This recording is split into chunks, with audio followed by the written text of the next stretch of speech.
Pranab news official চ্যানেলে আপনাদের সবাইকে স্বাগত। আশা করি আপনারা সকলেই ভালো আছেন।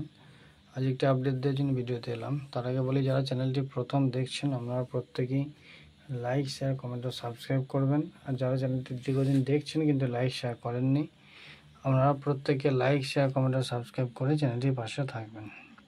তো যে আপডেটটি দেওয়ার জন্য ভিডিওতে এলাম সেটি হচ্ছে, আজকে মাননীয় ডিভিশন বেঞ্চে, বিচারপতি সৌমেন সেনের বেঞ্চে আজ এসএলএসটি নোটিফিকেশন নিয়ে হিয়ারিং হয়েছে। আগামীকালও আবার হিয়ারিং হবে। তো বিচারপতি যেটা পর্যবেক্ষণ, যেটা জানা যাচ্ছে সংবাদ মাধ্যম থেকে, সেটি হচ্ছে বিচারপতি জানতে চেয়েছে এসএসসি আইনজীবীর কাছে যে আপনারা কেন অযোগ্যদের হয়ে লড়াইটা করছেন, অযোগ্যদের বাঁচানোর জন্য আপনারা কেন সওয়াল করছেন। তো এই প্রশ্নের সঠিক ব্যাখ্যা বা উত্তর কমিশনের কাছে নাই, কমিশন দিতেও পারেনি। মেন যে পয়েন্ট নিয়ে কেস হয়েছে সেটি হচ্ছে এক্সপিরিয়েন্স নাম্বার 2016 ছিল না, এখানে কেন দেওয়া হয়েছে, নতুনদের কেন ইনক্লুড করা হয়েছে, নতুনদের আলাদা নোটিফিকেশন দিলে কোনো সমস্যা নাই, এবং ইত্যাদি আরও পয়েন্ট আছে। তো বিচারপতি যা বলতে চেয়েছেন যে অযোগ্যদের হয়ে সওয়াল কেন, টেন্টেডদের হয়ে সওয়াল, টেন্টেডদের কেন বাদ দেওয়া হচ্ছে না, তাদেরকে কেন রেখে ফর্ম ফিল আপ করানো হচ্ছে, এই মন্তব্যগুলো আজ আমরা বিচারপতি করেছেন, সেটা সংবাদ মাধ্যম থেকে জানতে পারছি।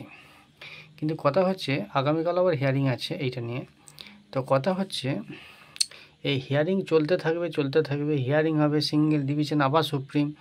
আমি বলছি এইভাবে চলতে হঠাৎ করেই দেখা যাবে একদিন পরীক্ষার ডেট ঘোষণা হয়ে গেলো, তাহলে ছেলেরা পড়বে কথা, মানসিকভাবে তারা তো বিধ্বস্ত। এমনিতেই পরীক্ষা নেই, পরীক্ষা হলেও নিয়োগ নেই, নিয়োগ হলো কোর্ট কেস হলো, পরে শেষে চাকরি চলে যাবে।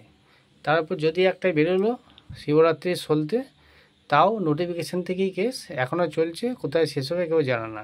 যেদিন হয়তো শেষ হবে তার 10 দিন পরেই বলবে পরীক্ষা। তাহলে ছেলেরা প্রিপারেশন নেবে কীভাবে? ছেলেরা তো বিচলিত, স্টুডেন্টরা বিচলিত, প্রত্যেকটা ক্যান্ডিডেট বিচলিত। আর ফর্ম ফিল আপ করে হবেটাই বা কী? আদৌ কি নিয়োগ হবে? নিয়োগ হলো, সেই নিয়োগটা কি স্বচ্ছভাবে হবে?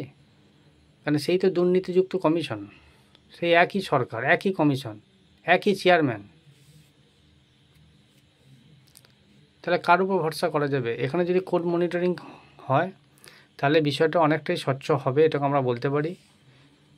আর শুধু যদি এসএসসির উপর দায়িত্ব দেওয়া হয় সেক্ষেত্রে কী হবে সেটা আপনারা প্রত্যেকেই জানেন, আপনারা কমেন্টে জানাবেন। কারণ এই কমিশনকে মোটেও কেউ আর বিশ্বাস করে না। যেখানে ওরা অযোগ্যদের হয়ে এখনও সওয়াল করছে সেখানে বলার কী আছে? ওরা বড় বড় অযোগ্যের পাশে ছিল, চুরির কে সমর্থন করতো, আজও করছে। একবার বলছে না যে আমরা টেন্টেডে বাদ দিয়ে যারা আছে তাদের ফর্ম ফিল আপ করাচ্ছি, বা 2016 যে গেজেট ছিল সেটাকে আমরা ফলো করে করছি, ফর্ম ফিল আপ করাচ্ছি। 2025-এ নতুন করে যারা ক্যান্ডিডেট তাদের জন্য আলাদা নোটিফিকেশান দিচ্ছি। দুটো নোটিফিকেশান দিলেই তো সমস্যা মিটেছে। এখানে নতুন পুরনো কোনো ব্যাপার থাকে না, কেউ কোর্টেও যায় না, কারো কোনো সমস্যা থাকে না। একটা নির্দিষ্ট সময় পরীক্ষা দেবে, যে ভালো পরীক্ষা দেবে সে চাকরি পাবে, এটাই তো নিয়ম।